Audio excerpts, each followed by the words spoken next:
منزل پہ آپ نہیں پہنچے۔ اگر آپ نے چاہا کہ بس ایک بل پاس ہو گیا، خواب خرگوش کے مزے لو، سو جاؤ، تو یہ غفلت آپ کو بہت نقصان پہنچائے گی۔ جو مخالف قوتیں ہیں وہ بہت منظم، بہت متحرک اور بہت سرگرم عمل ہیں۔ ضرورت ہے کہ ہندوستان کے کونے کونے کا ہر مسلمان اپنے طور پر ہر لمحہ باشعور رہے اور ہر آواز پر لبیک کہنے کو تیار رہے۔ دوسری ضرورت اس بات کی ہے لوگوں کہ دین یا کوئی راستہ، آپ کے ہاں سروے میپ چھپتا ہوگا، اگر کبھی 100 برس پرانا سروے میپ آپ نے دیکھا ہو، بہت سی روڈ، بہت سی سڑکیں اس میں دیکھیں گے۔ آج تلاش کریں گے وہ سڑک نہیں ملے گی، وہ ڈیڈ روڈ ہو گئی۔ کیوں؟ لوگوں نے چلنا چھوڑ دیا۔ جس راستے پر اس کی بالکل ثبوت موجود ہے کہ یہ روڈ تھی، لیکن لوگوں نے چلنا چھوڑ دیا، وہ راستہ نہیں رہا۔ اور جہاں راستہ نہیں تھا لوگ چلنے لگے تو لوگوں کے راستہ لگا لینے سے راستہ بن جاتا ہے۔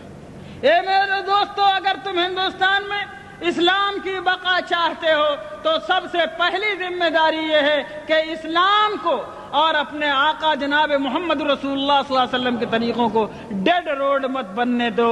یعنی اس پر اگر تم چلنا چھوڑ دو گے تو کسی سرکار کو ضرورت نہیں ہے اس کو بند کرنے کی، خود بخود بند ہو جائے گا۔ اگر مسلمانوں نے یہ فیصلہ کیا کہ شریعت کو ہم اپنی زندگی پر جاری اور نافذ کریں گے اور اللہ کی شریعت کو ہم اپنے اوپر لاگو کریں گے، اگر ہم سرکار کے دباؤ کے بغیر، کسی گورنمنٹ کی طاقت کے بغیر، کسی پولیس کی لاٹھی کے بغیر، کیونکہ ہم مومن ہیں اس لیے ہم اللہ کے حکم پر چلیں گے، ہم نکاح میں وہ طریقہ اختیار کریں گے جو اللہ نے بتایا۔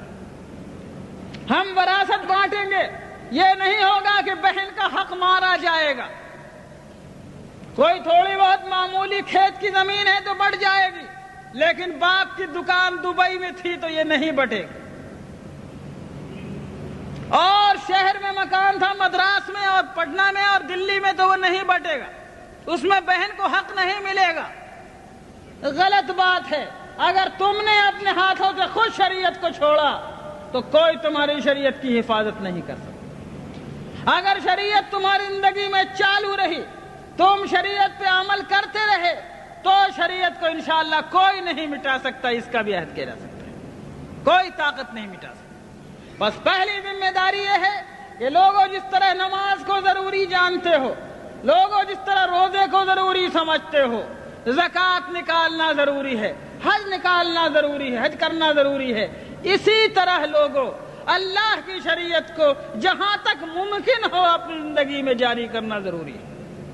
ٹھیک ہے، ہندوستان کے حالات میں ہم حدود و قصاص جاری نہیں کر سکتے، ہمارے اندر اس کی استطاعت و طاقت نہیں ہے، لیکن ہم قانون نکاح، قانون طلاق، قانون فسخ، قانون وصیت، قانون ولایت، قانون وراثت وغیرہ دوسرے معاملات میں اللہ کی شریعت کو ہم اپنے اوپر جاری کرنے کی طاقت رکھتے ہیں، وہاں پر ہم کو جاری کرنا ہوگا۔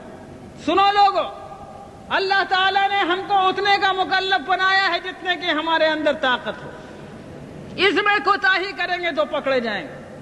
سیدنا امام بویتی رحمۃ اللہ علیہ بہت بڑے عالم گزرے ہیں، فقہ شافعی کے بہت بڑے امام ہیں۔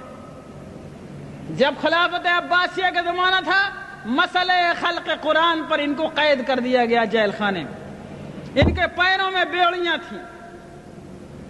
جب جمعے کا دن آتا، جمعے کی اذان کے وقت اپنے جیل خانے کی کوٹھری سے گھسٹتے گھسٹتے زمین پر نکلتے اور مین گیٹ تک جیل کے پہنچتے، سارا بدن لہو لہان ہو جاتا، خون سے بھر جاتا۔ جب جمعے کی نماز پڑھ کے لوگ واپس آتے تو پھر یہ اسی طرح گھسٹتے گھسٹتے اپنی کوٹھری تک جاتے۔ لوگوں نے کہا حضرت آپ ایسا کیوں کرتے ہیں؟ آپ قید میں ہیں، آپ جمعے کو جا نہیں سکتے، پھر کیوں آپ گیٹ تک اتنی تکلیف فرماتے ہیں؟ کہا کہ اور کچھ نہیں، اللہ تعالیٰ نے کہا ہے اذا نودی للصلاة من یوم الجمعة فاسعوا الى ذکر اللہ۔ اے لوگوں، جب جمعے کی اذان پڑھے تو دوڑو اللہ کے ذکر کی طرف۔ میں اس بات سے ڈرتا ہوں کہ جہاں تک میں جا سکتا ہوں اگر وہاں تک نہیں گیا تو کہیں اللہ مجھ سے پوچھ نہ لے کہ بویتی تجھ کو میں نے گیٹ تک جانے کی طاقت دی تھی، تو وہاں تک تو جاتا، آگے لے جانا نہ لے جانا میرا کام تھا، تو میں اللہ کو کیا جواب دوں۔ سیدنا امام بویتی کے اس واقعے سے جو ایک نجی اور شخصی واقعہ ہے، ملی زندگی میں ہمارے اور آپ کے لیے عبرت کا ایک سامان موجود ہے۔ ملت اسلامیہ ہندیہ اگر یہ سوچ کر کے سب کچھ ہم نہیں کر سکتے، جو تھوڑا کر سکتے ہیں اس کو بھی چھوڑ دینے کو تیار ہوگی تو یاد رکھو پورا دین تمہارے ہاتھ سے نکل جائے گا۔ لیکن جتنا بھر کرنے کی استطاعت تمہارے اندر ہے، جتنا بھر عمل کرنے کی طاقت تمہیں اس موجودہ حالات میں اللہ نے دی ہے، اتنے بھر احکام پر عمل کرنے کا فیصلہ کرو، انشاءاللہ خدا تعالی حالات کو بدلنے والا ہے۔ آگے کا نتیجہ ہمارے اور آپ کے ہاتھ میں نہیں ہے۔